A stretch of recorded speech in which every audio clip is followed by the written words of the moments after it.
Hello guys, welcome to exam बार। दोस्तों, उम्मीद करता हूं आप सब लोग अपने अपने घरों पर सकुशल होंगे। दोस्तों, झंडा, जिसका इंग्लिश में हम लोग फ्लैग कहते हैं, किसी भी देश के राष्ट्रीय सम्मान का प्रतीक होता है, जिसके लिए उस देश के वीर जवान, वीर सिपाही हंसते हंसते अपने प्राणों की आहुति दे देते हैं। और आज की क्लास में हम लोग भारतीय झंडे के बारे में बात करेंगे और भारतीय झंडे जो इंडियन फ्लैग है उससे जुड़ी हुई हर एक छोटी से छोटी और बड़ी से बड़ी बात का डिस्कशन करेंगे। ओवरऑल ये भारतीय झंडा हमारे देश के गौरव का प्रतीक है और इस झंडे की खातिर, इस झंडे का सम्मान बचाने के लिए हमारे देश के वीर जवान सीमा पर हंसते हंसते अपने प्राणों की आहुति देते हैं। तो दोस्तों, इस क्लास में हम लोग झंडे से जुड़ी हुई हर एक बात का माइन्यूटली डिस्कशन करेंगे, ताकि झंडे को डिजाइन करते टाइम पे आपको बिल्कुल भी दिक्कत ना हो और आप जरा सी भी गलती ना करें। क्योंकि झंडे में अगर आप गलती करते हैं तो इसका मतलब आप राष्ट्रीय सम्मान के साथ छेड़छाड़ करते हैं, या झंडे को आप मार्केट से लाते हैं और उसको यूज करने के बाद फेंक देते हैं, रोड पे फेंक देते हैं, पैरों के नीचे पड़ता है, तो इसका मतलब भी वो राष्ट्रीय अपमान ही होता है। दोस्तों, तो इस वीडियो में हम लोग सारी डिस्कशन करेंगे, झंडे को किसने डिजाइन किया, झंडे बनाने का सही तरीका क्या है, क्योंकि झंडे इस बार मैक्सिमम घर पर ही बनेंगे और उम्मीद करता हूं लोग इस बार बिल्कुल सही बनाएंगे। आम नागरिक झंडा फहरा सकते हैं या नहीं और कब फहरा सकते हैं, किसकी गाड़ियों पर लगा होता है राष्ट्रीय फ्लैग या नेशनल जो फ्लैग होता है, वो झंडा कब झुकाया जाता है, तो इन सारी बिंदुओं को हम लोग आज की क्लास में डिस्कस करेंगे। तो चलिए दोस्तों, शुरू करते हैं। एक एक पॉइंट को आप इस वीडियो को पूरा देखिएगा दोस्तों, बड़ा मजा आएगा, एक से एक फैक्ट आपको मिलेंगे, एग्जाम पॉइंट ऑफ व्यू से भी और नॉलेज पर्पज से भी आपको बहुत सारे फैक्ट मिलेंगे। तो दोस्तों, शुरू करते हैं आज की क्लास को। आजादी से पहले झंडा ऐसा था और आजादी के बाद झंडा ऐसा था। आजादी से पहले झंडे का दोस्तों ब्रीफ इंट्रोडक्शन ले लेते हैं। दोस्तों, आजादी से पहले का झंडा सबसे ऊपर लाल पट्टी थी। किसकी थी दोस्तों?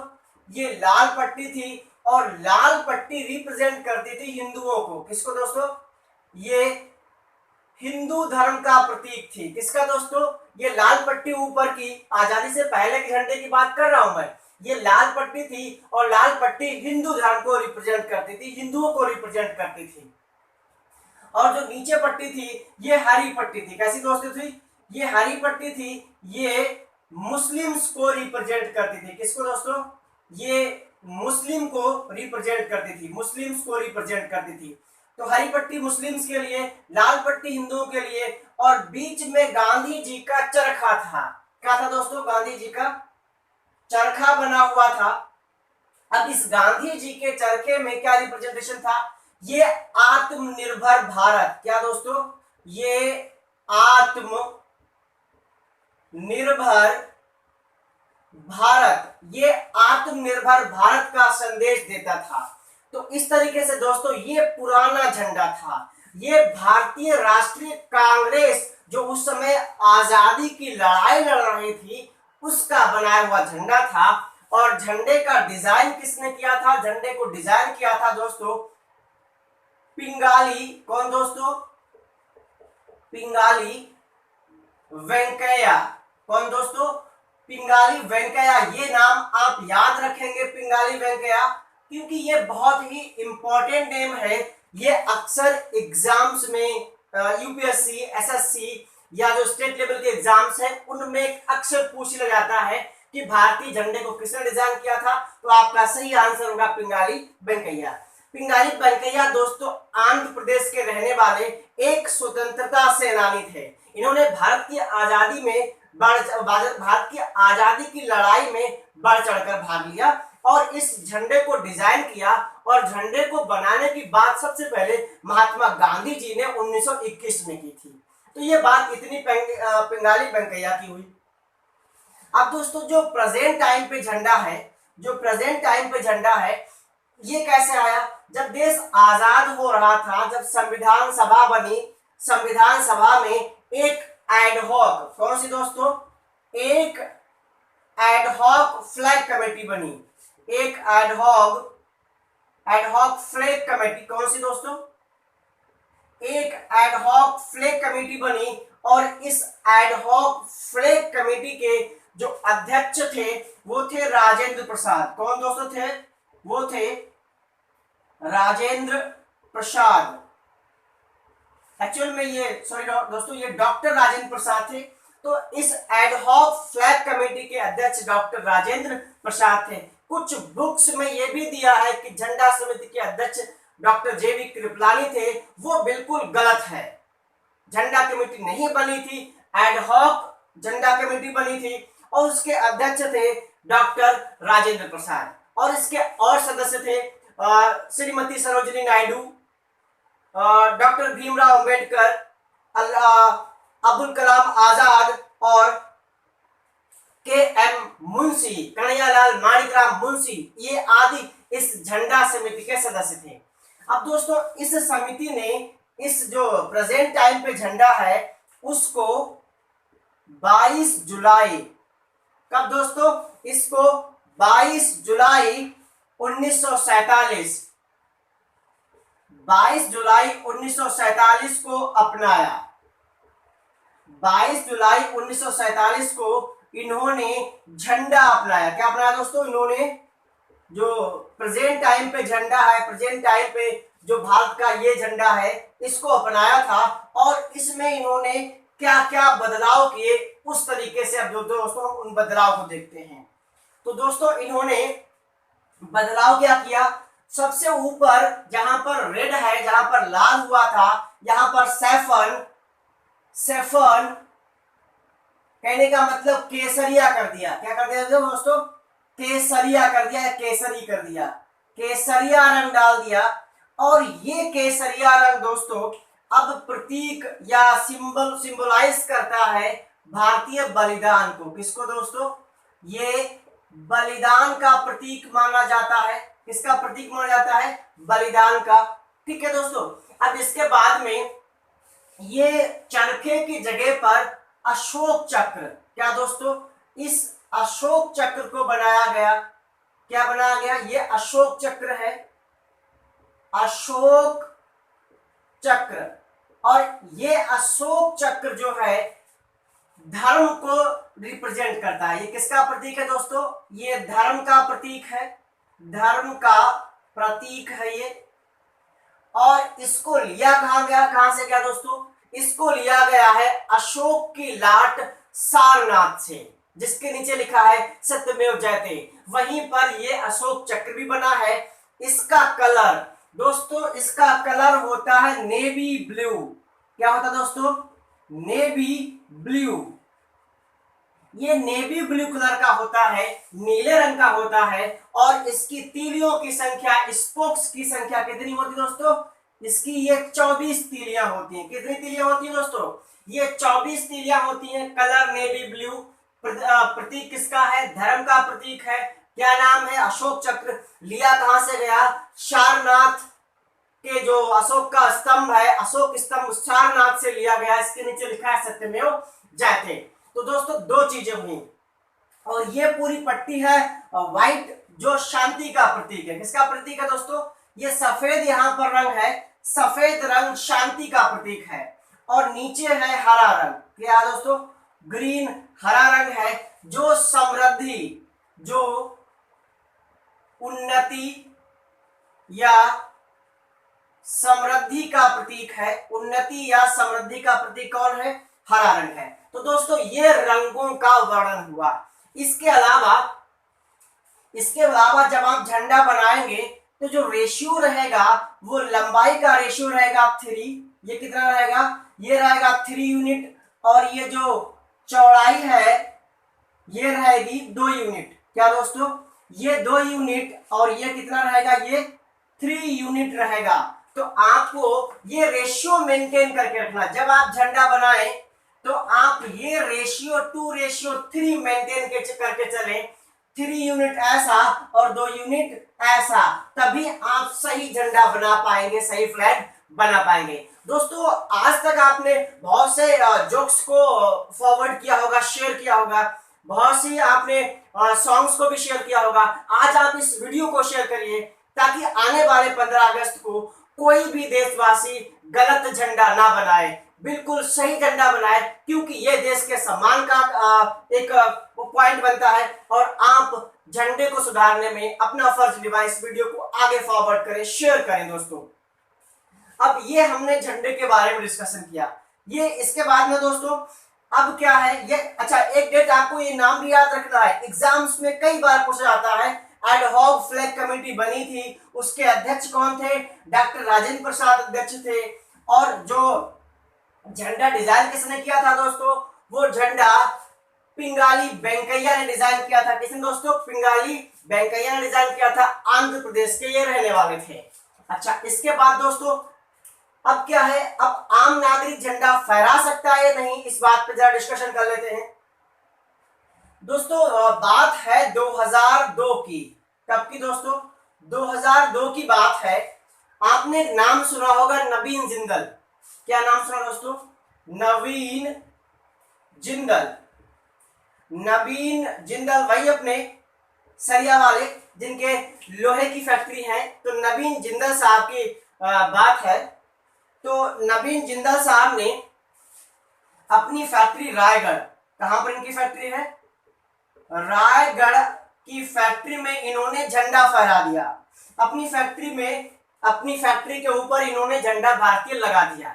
और इस बात पर वहां के जो कमिश्नर साहब थे उन्होंने इनके अगेंस्ट एक्शन ले लिया, झंडा उतरवा दिया। और जब ऐसा इनके साथ हुआ, नवीन जिंदल साहब के पास हुआ, तो इन्होंने हाई कोर्ट में जाके पिटीशन डाल दी, याचिका डाली। और उस याचिका की सुनवाई में हाई कोर्ट ने यह कहा कि जो फ्लैग कोड ऑफ इंडिया है, क्या दोस्तों? फ्लैग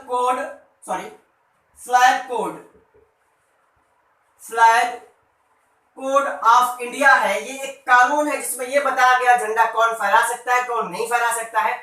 उसके पॉइंट्स को बताया गया है कि इस फ्लैग कोड ऑफ इंडिया को अमेंड करने की जरूरत है। और हाई कोर्ट ने सरकार को निर्देश दिया कि आप फ्लैग कोड ऑफ इंडिया को थोड़ा सुधारें, उसमें अमेंडमेंट करें और आम नागरिकों को कुछ मात्रा में झंडा फहराने की अनुमति दें। तो इस बात पे ये डिसीजन चला गया नवीन जिंदल के फेवर में। और इस बात पे सरकार चली गई सुप्रीम कोर्ट में। तो सुप्रीम कोर्ट ने भी लास्ट में डिसीजन ये दिया कि जो फ्लैग कोड ऑफ इंडिया है उसमें अमेंडमेंट किया जाए और कुछ मात्रा में लोगों को झंडा फहराने की अनुमति दी जाए। जैसे कभी भी हम गेम्स खेलते हैं, क्रिकेट देखा होगा आपने, बैडमिंटन देखा होगा आपने, या ओलंपिक्स देखे होंगे, या कॉमनवेल्थ एशियन गेम्स देखे होंगे। तो वहां पे जब इंडियन प्लेयर्स जीतते हैं तो अपनी खुशी में वो तिरंगा ओढ़ते हैं, तिरंगा फहराते हैं। और या जब इंडिया वर्ल्ड कप जीतता है या जब खुशी का मोमेंट होता है, पूरा देश खुशी एक्सप्रेस करना चाहता है, तो उस टाइम पे भी हम लोग झंडा फहरा लेते हैं। तो दोस्तों ये कुछ अवसर है जिसपे हमको झंडा फहराने की छूट मिली है। हम ऐसे ही झंडा नहीं फहरा सकते। और दोस्तों झंडा फहराने की जो लिमिटेड आजादी मिली है, वो झंडा फहराने की जो आजादी है वो आजादी दी गई है आर्टिकल 19 के पारा 2 में। आर्टिकल 19 में खंड खा या आर्टिकल 19 बी में ये आजादी दी गई है कि हम लिमिटेड केसेस में झंडा फहरा सकते हैं। 15 अगस्त, 26 जनवरी या जो भी नेशनल पर्व है उन पे तो हम फहराते ही फहराते हैं, वो तो फंडामेंटल राइट है ही है। लेकिन और भी कुछ ऐसे मौके हैं जब हम देश का सम्मान बढ़ाते हैं, तो उस ओकेजन पे भी हम अपने राष्ट्रीय झंडे को फहरा सकते हैं, अपनी खुशी को एक्सप्रेस कर सकते हैं। तो ये इतनी बात है। अब यहाँ पे एक पॉइंट आपको नोट करने वाला यह है कि 15 अगस्त से पहले ही बहुत सी कंपनियां तिरंगे झंडे का मास्क बना रही हैं। बिल्कुल गलत है, आप केस डाल सकते हैं इनके खिलाफ। बहुत से लोग झंडा बनाते हैं, बना के यूज किया, फेंक दिया सड़क पे, पैरों के नीचे पड़ रहा है। आप उस पे contempt of the dignity of India का चार्ज लगा सकते हैं, उस व्यक्ति के खिलाफ केस कर सकते हैं। यह भारत के सम्मान का मामला है। अच्छा, अब बहुत से लोगों को आपने देखा होगा कि अपनी गाड़ी के पीछे झंडा बनवाया, गाड़ी के सामने झंडा बनवाया, ये भी गलत है, ये भी नहीं कर सकते। जो अपना नेशनल फ्लैग है, राष्ट्रीय झंडा है, वो कहाँ पे लगता है, वो किन की गाड़ियों पे लगता है, वो देखो दोस्तों, राष्ट्रपति, कौन दोस्तों, राष्ट्रपति, उपराष्ट्रपति, राष्ट्रपति, उपराष्ट्रपति, पीएम, हाई कोर्ट और सुप्रीम कोर्ट के जजेस, हाई कोर्ट और सुप्रीम कोर्ट के जजेस, एमपीज और सीएम्स या गवर्नर, जो गवर्नर्स होते हैं आदि, इन लोगों की गाड़ियों पर राष्ट्रीय झंडा लगा होता है। ये लोग अपनी गाड़ियों पर राष्ट्रीय झंडा लगा सकते हैं। आम नागरिक, कोई भी नागरिक ऐसे कहीं पर भी राष्ट्रीय झंडा अपनी गाड़ी पर नहीं लगा सकता। उसके खिलाफ अगर कोई चाहे तो कानूनी कार्रवाई हो सकती है। अच्छा, अब राष्ट्रीय झंडा कभी कभी झुका दिया जाता है। तो राष्ट्रीय झंडा जब नेशनल मॉर्निंग होती, मतलब राष्ट्रीय शोक, क्या दोस्तों, राष्ट्रीय शोक, राष्ट्रीय शोक, राष्ट्रीय शोक डिक्लेयर कौन करता है, राष्ट्रीय शोक डिक्लेयर करता है राष्ट्रपति। कौन दोस्तों डिक्लेयर करता है, ये डिक्लेयर करता है राष्ट्रपति, डिक्लेयर करता है ये राष्ट्रीय शोक। और राष्ट्रीय शोक होता कब है, जब किसी प्रेसिडेंट, मतलब राष्ट्रपति, उपराष्ट्रपति, वाइस प्रेसिडेंट, उपराष्ट्रपति या पीएम की डेथ हो जाती है। तो इनमें से किसी की डेथ होती है तो उसकी डेथ पर, उसके स्वर्गवास पर झंडे को झुकाया जाता है। झुकाया जाता है, पहले पूरा फहराया जाएगा सीधा, फिर धीरे धीरे उसको झुकाया जाता है। तो इस तरीके से झुका हुआ झंडा राष्ट्रीय शोक का प्रतीक होता है। और ये झंडा जैसी पोस्ट होती है, राष्ट्रपति, प्रेसिडेंट, उपराष्ट्रपति, इनके अलग अलग टाइम होता है, तो उसके लिए झुकाया जाता है। तो दोस्तों ये तो थी झंडे के बारे में पूरी इंफॉर्मेशन। दोस्तों इस वीडियो को इतना शेयर करना है कि आने वाले एक दिन में, 2 दिनों में ये वीडियो हर जगह फैल जाए और सब लोग इस बार बिल्कुल सही झंडा बनाएं। तो दोस्तों आने वाले 15 अगस्त आई मीन इंडिपेंडेंस डे की एडवांस में आप सभी लोगों को हार्दिक शुभकामनाएं। और अगर इस वीडियो में दी गई जानकारी आपको अच्छी लगी है तो इसको लाइक और वीडियो को शेयर जरूर करिएगा, ताकि हर एक व्यक्ति तक ये बात पहुंच सके, वो सही झंडा बना सके। और अगर आप हमारे चैनल पर नए आए हैं तो चैनल को सब्सक्राइब करना ना भूलिएगा, साथ ही बेल आइकन को भी प्रेस करें ताकि आपको ऐसी ढेर सारी लेटेस्ट अपडेट मिलती रहे। Thank you and thank you. जय हिंद।